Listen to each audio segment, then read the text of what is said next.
On the Tuesday before the storm barreled down on Austin, Texas, people were scrambling to stock up even as the lights flickered on and off in the H-E-B grocery store in the suburbs.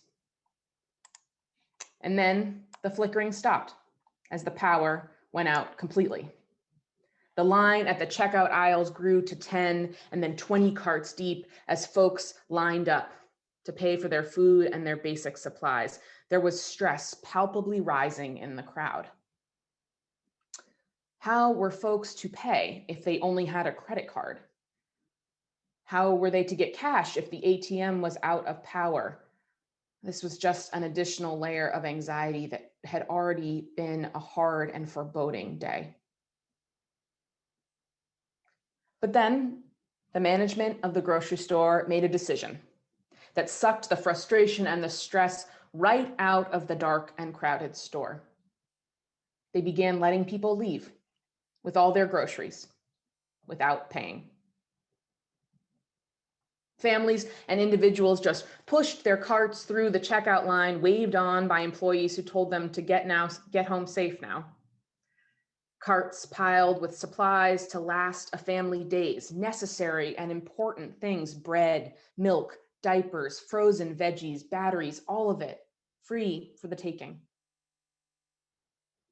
And one man, he reported that this good deed, this gesture of huge generosity unfolded in many more ways just outside in the parking lot as people began to carry groceries to the car for the elderly, to pick up carts stuck in slush and snow and assist one another getting it all packed in and ready to go. One group helped a woman whose tires were spinning out get off the ice and onto drier ground.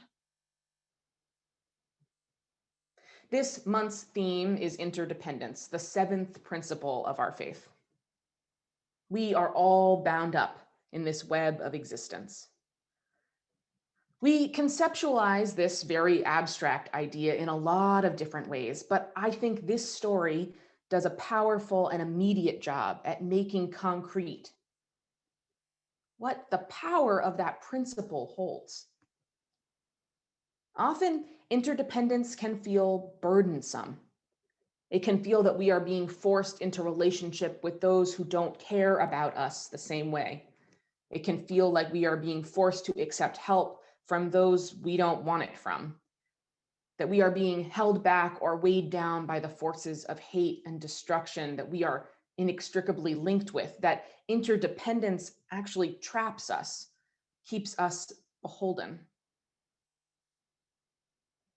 But if you take interdependence down to its smallest unit, the you in the web, the node that you represent, I think this story of that one grocery store in Texas shows how an interdependent web holds potential for magnification of good in a way that extends so many strands beyond your immediate connections.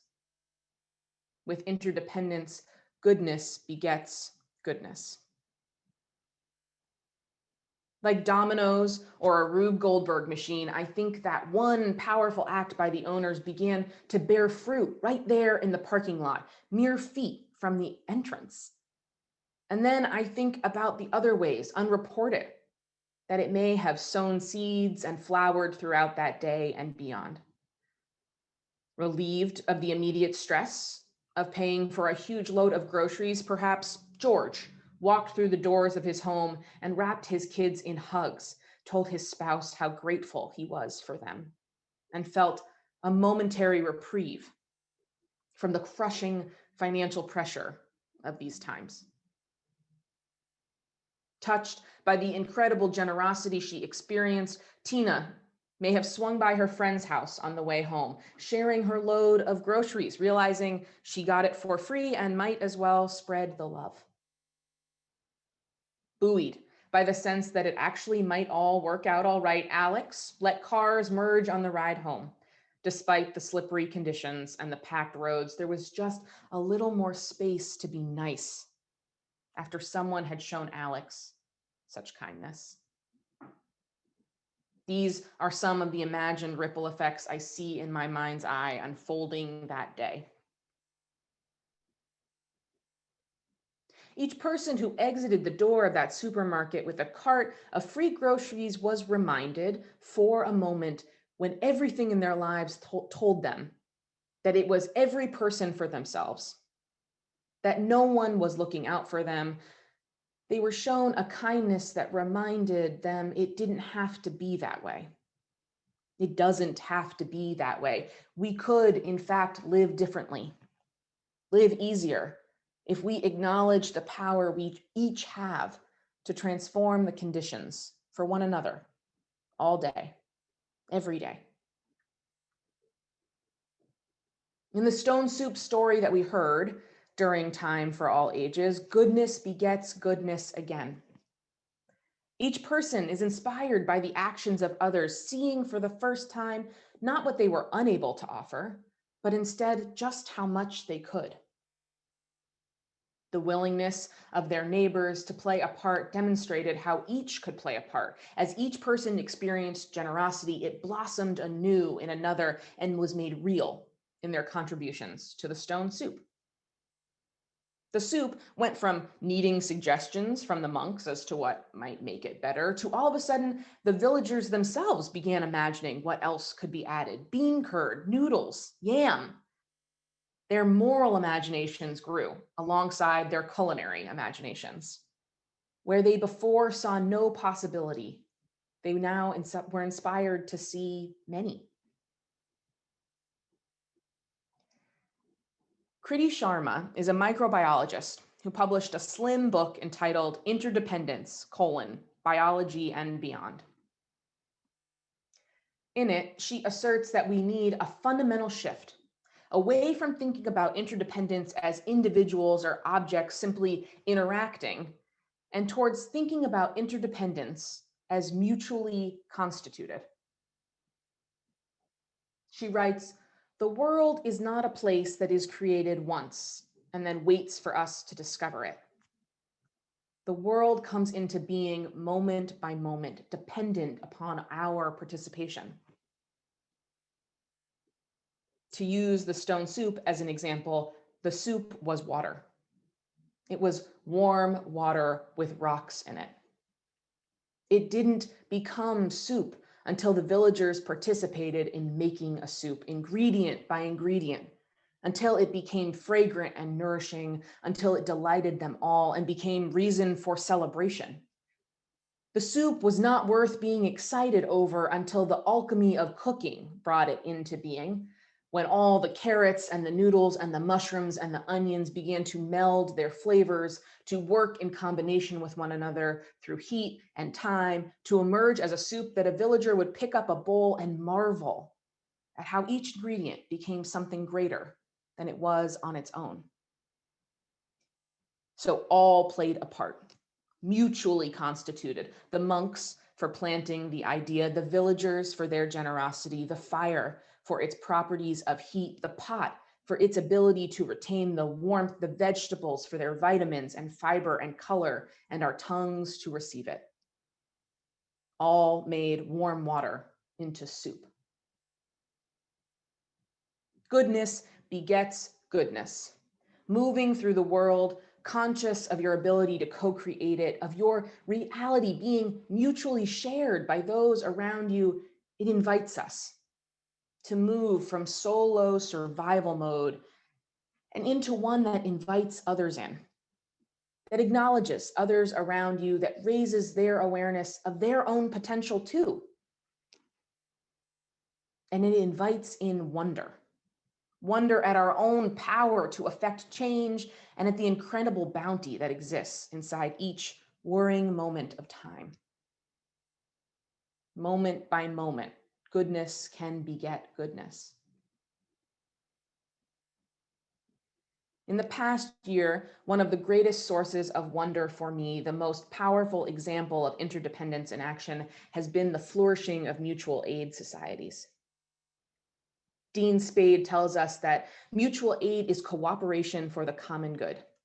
It's getting people to come together to meet each other's needs, recognizing that as humans, our survival is dependent on one another. Mutual aid programs emerge when government structures and traditional routes of assistance have failed. when neighborhoods are forgotten or overlooked, or people are deemed the wrong kind of poor or not deserving enough. So it should come as no surprise that the deepest roots and origins of mutual aid societies can be traced to Black communities who developed fraternal organizations to provide emergency services like ambulances and fundraisers for those traveling to freedom on, yes, the Underground Railroad. That's how long the history of mutual aid extends. Today, here in Philadelphia, our mutual aid organizations, of which there are many, have dispersed over $140,000 in direct payments to those with financial need. They've organized winter coat and blanket drives. They've provided free therapy and counseling to those in crisis, and they've offered legal assistance to those facing eviction or housing issues, among many other things. This recognition of our interdependence, the embodiment of this web of co-creation, the acknowledgement of our power to make this world moment by moment the total embrace of goodness begetting goodness. It's about the destruction of hierarchy and a desire not to see others as above or some below, but to experience each and every person, each and every living thing and tree and bird and soil as in solidarity beside us, working in their own discrete way to build the reality we live in. Holding up their small corner of the web, the small node from which emanates a choice, the choice in how to live. And I say to you, as Unitarian Universalists, we have an obligation to commitment to emanate good, to see your tiny node in the vast web of existence as an invitation to wonder, an invitation to mutuality, an opportunity to magnify every good that comes your way and let it ripple out beyond. The truth is, for me, as a Unitarian Universalist, my life is made more real by the presence of your life in mine. Your friendship is what makes me a friend. Your love is what makes me a lover. Your joke is what makes me laugh. Your hands are what built my home. Your shade is what gives me shelter. And it is there in moments of goodness when I'm able to lift my head above survival and take in those around me. When the world reminds me of my own power to ease someone else's burden, that my moral imagination grows just a bit, and a new and different world reveals itself to me, one in which each and every day is a chance to create it, alongside each of you, together, in all the ways we know and can't yet already imagine. And from that watery soup, we will feed each other and be free. Blessed be, and amen. Hi, I'm Reverend Hannah Capaldi. And I'm Reverend Abby Tennis. We are the ministers at the First Unitarian Church of Philadelphia, where our mission is to awaken love and justice in our lives and in the world. We're so grateful that you watched, and we hope that the sermon connected with your soul. We also want to invite you to join us for a live worship service every Sunday at 11 a.m. Eastern Time. You can always find the link to that service on our website at www.philauu.org. In these services, you'll hear words like you've just heard, and you also get a chance to greet one another, pray together, sing together, and we even hold a virtual coffee hour after services to get a chance to greet some new and old friends. If you want to support the mission of this community and you feel moved to give, you can do so by going to the website that Reverend Abby just mentioned. You can find that link below, or you can text 215-709-5095 and follow the prompts to give.